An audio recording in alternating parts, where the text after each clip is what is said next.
সিরিয়ায় বিদ্রোহীদের আকস্মিক আক্রমণ কেন ঘটল?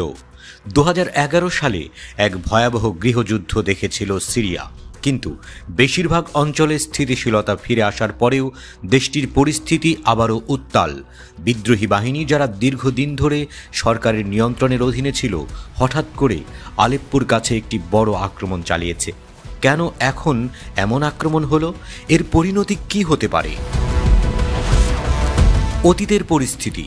সিরিয়ার গৃহযুদ্ধ শুরু হয় 2011 সালে, যখন প্রেসিডেন্ট বাশার আল আসাদ তার সরকারের বিরুদ্ধে গণবিক্ষোভ দমন করতে সামরিক বাহিনী ব্যবহার করেন। এরপর এই বিক্ষোভ একটি বৃহত্তর বিদ্রোহে রূপান্তরিত হয়। 2015 সাল পর্যন্ত আসাদ সরকারের নিয়ন্ত্রণ অনেকটাই কমে গিয়েছিল, তবে রাশিয়া ও ইরানের সহায়তায় পরিস্থিতি ধীরে ধীরে তার পক্ষে যেতে থাকে। আইএসআইএস যখন সিরিয়া ও ইরাকে বিশাল এলাকা দখল করেছিল, তখন আন্তর্জাতিক সম্প্রদায়, বিশেষ করে যুক্তরাষ্ট্র, কুর্দিদের সমর্থন দিয়েছিল। এই পরিস্থিতি দেশটির অস্থিতিশীলতাকে আরও গভীর করে তোলে।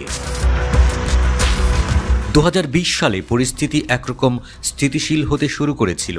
সিরিয়ান সরকার তার নিয়ন্ত্রণ ফিরে পেয়েছিল, তবে বিদ্রোহী গোষ্ঠী ইদলিবে সীমাবদ্ধ ছিল। এই অঞ্চলে এক ভঙ্গুর যুদ্ধবিরতি ছিল। সিরিয়ার বর্তমান পরিস্থিতির একটি বড় কারণ হচ্ছে ইসরায়েলের সাম্প্রতিক কর্মকাণ্ড। ইসরায়েল লেবাননে হিজবুল্লাহর অবস্থান লক্ষ্য করে হামলা চালায়, যা ইরান এবং হিজবুল্লাহকে সিরিয়া থেকে দক্ষিণ লেবাননে তাদের বাহিনী পুনর্স্থাপন করতে বাধ্য করেছে। এই সময়েই বিদ্রোহীরা, বিশেষ করে হায়াত তাহরির আল শাম বা HTS গ্রুপ, একটি সুনির্দিষ্ট আক্রমণ চালানোর সুযোগ পায়। তারা জানত যে সিরিয়া ও রাশিয়ার বাহিনী দক্ষিণে ব্যস্ত থাকলে উত্তরাঞ্চলে তারা আক্রমণ চালাতে পারে। আরও একটি বড় কারণ হল সিরিয়া ও রাশিয়ার বিমান হামলার বৃদ্ধি। গত কয়েক সপ্তাহ ধরে সিরিয়ান বাহিনী ইদলিবে বিদ্রোহীদের লক্ষ্য করে অবিরাম হামলা চালাচ্ছিল, যা বিদ্রোহীদের জন্য একটি চ্যালেঞ্জ হয়ে দাঁড়িয়েছিল। এর পরিপ্রেক্ষিতে বিদ্রোহীরা তাদের অবস্থান রক্ষা করতে এবং সরকারের আক্রমণ ঠেকাতে এই সুযোগে আক্রমণ শুরু করে।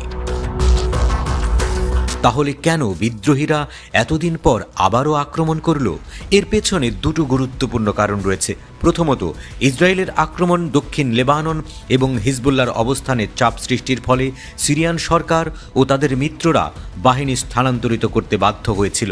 আর দ্বিতীয়ত, সিরিয়ার সরকার এবং রাশিয়া ইদলিবে বিদ্রোহীদের বিরুদ্ধে আক্রমণ চালাতে শুরু করেছিল।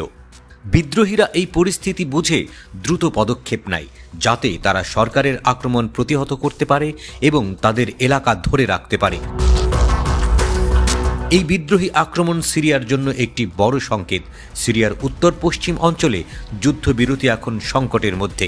এই সহিংসতা সাধারণ সিরিয়ানদের জন্য এক নতুন আতঙ্কের জন্ম দিতে পারে, যেহেতু এই যুদ্ধের মেয়াদ আরও বাড়তে পারে।